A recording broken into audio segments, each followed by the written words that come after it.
Okay, so this is the second circuits example. We're going to have lots of them. You definitely want to see a lot of examples of circuits. So here's one that's slightly more complex than the last one. So you can see in this circuit we have a kind of a combination of scenarios.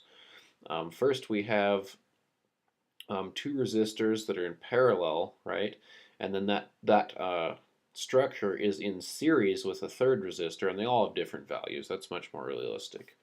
And it looks like they're all connected up to one single battery. You can have more than one battery in a circuit diagram. We'll see some like that too. So anyway, we've got one single battery. Note the current convention flowing from the positive terminal of the battery. Of course, we all know that's not really true, but that's the way we're going to think about it. So you can see how the current flow goes through the battery here. So the question is, how much current is drawn from that battery? Like, how much electron flow are you getting? All right. So first, when you have a complex circuit like this, the main strategy we're going to pursue is trying to simplify it. So you're going to kind of break it down piece by piece. This is only like a two-step problem, so it's not a big deal.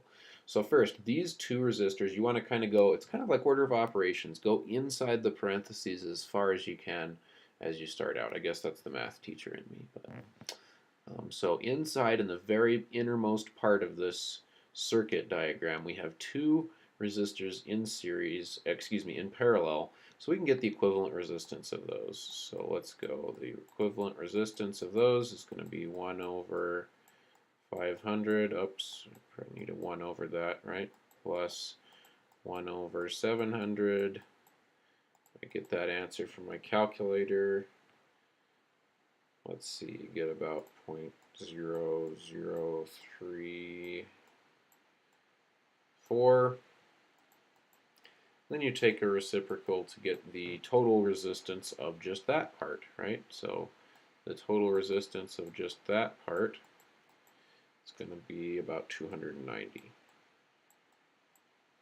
So together, that parallel part produces 290 ohms. So then you can see when you're doing these problems, you want to like simplify that down first of all, and you might have left this part blank, and then you solve for it, and then we got, wait, it was 290, okay? They called it R sub P, whatever, call it whatever you want. So we called it R sub EQ, didn't we? Aha, anyway, so then plug that in, and then you can see now these two resistors are in series. So then we can say the new resistance, let's call it resistance total or something else. Since those two are in series, we're just going to add those two up. So we're going to get 400 plus 290, and that's going to be 690. So that's the total resistance of this circuit. So now if we just think Ohm's law, I think we can get how much current is being drawn off the battery. So Ohm's law, I like to always go back to the basics, is V equals IR, right? So that's R. We know the voltage, so we can solve for the current. So we're going to get 12 volts divided by 690 ohms on this guy.